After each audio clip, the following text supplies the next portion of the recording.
Hey guys, I was shocked by how much a tool bag for Harley Davidson costs. Lucky for me, I have a really cool Gran. So I spent some time at the old age home and I made my own. It went a little like this. What's that now? It's a camera. Oh, I'm going to film us making the bag. the bag for? My bike. Oh, I see. It's so that everyone in the world can see it. Hundreds and hundreds of thousands of people. Oh. You're making the bag. Yes, for my bike. Which bag? The tool bag. Oh, I see. Didn't you have that? No. Yet? Oh, I see. I thought you had everything on that bike. No. So we're just going to sew it. Oh, okay. Okay. So there's the black. Now, where do I keep my cottons? I have to think. Here, there's the black. I brought it. That's the black that we used last time. Yes, but I'm just wondering where. Oh, of course, my box. I don't know. But you need the black bobbin, Gran, for underneath. So have you got black for underneath? Yeah, we do. That's still from last time. Oh, that's still from last. Oh, yeah, and it's nice and full. Yeah. Is that your cotton or mine? No. No, that's yours, yeah.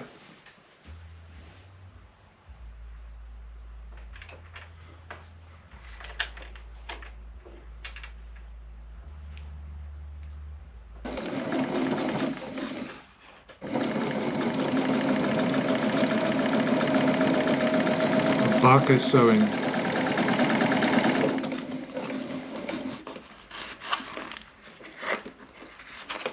So now we have our really cool bag. What do we put in it? This is not going to be a maintenance bag for the bike because maintenance should be done with proper tool sets. This is going to be a I'm stuck on the side of the road, what am I going to do bag. Now the problem is 9 out of 10 times being stuck on the side of the road, you're not going to have the right tools. So we need to have generic tools. And the thing is, they're not going to be used that often anyway, so tools from a thrift shop is pretty much good enough. If they're rusted, who cares? So what do you put in this bag? The first thing I would put in is a decent set of Allen keys, and they're relatively cheap, so you can put yourself a full set in there. And we made this really cool fold-up pouch to keep them in place, and that goes into the bag. The next thing is a set of sockets, and I put the sockets on a wire string because all of these sockets are odds and ends that I got from thrift shops and they were bought for next to nothing.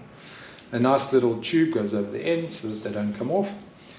That can go into the bag, and of course you need something to drive the sockets. So a standard 1/4-inch screwdriver will work just perfectly. If you take an extension of a 1/4-inch and you drill a hole through it, or you drill a hole through the end and put a bar through, this becomes a torque drive. Perfect. So that can go into the box. Then there's a couple of torque screws, stars and flats that needs to be added. All of these take a 1/4-inch drive. One of the tricks that you can do here is drill a hole through the middle and put a little magnet inside. So then this 1/4-inch becomes pretty much any screwdriver you need. That 1/4-inch can stay on the screwdriver, and the bits can go into the bit holder like that. The shifting span will pretty much do anything else that you need, so that's pretty handy. You can go and put that in there. Then of course a few pliers are always handy. So long nose cable, just, by the way, it's worthwhile to have 2 sets of pliers because then you can tighten stuff or strip stuff much better than just having one. So that's why I have 2. That can all go into the pouch. Then of course, cable ties, always a winner. Insulation tape. Insulation tape, always a winner. Can go in there. Then a bag of the odd spares, bolts, just in case they come off, fuses, stuff like that. I always have a piece of copper line and a normal piece of galvanized line just for putting stuff together. A knife is always handy. And then a shop rag. Thing is, a number of times I've been stuck on the side of the road fixing up stuff is actually pretty little, but if I think about it, I want to have my hands clean putting them back in the gloves. So a shop rag. And then this is what most people forget. This bag stays on the side of the bike, it gets wet, a little bit of desiccants stop your tools from rusting even further. So they can go in there. So now we have our little tool bag, just flatten it out a little bit. And the Softail is a very odd size for their toolbox, but hey, such is life. And this can just fit in there, like so. There we go, tool bag sorted.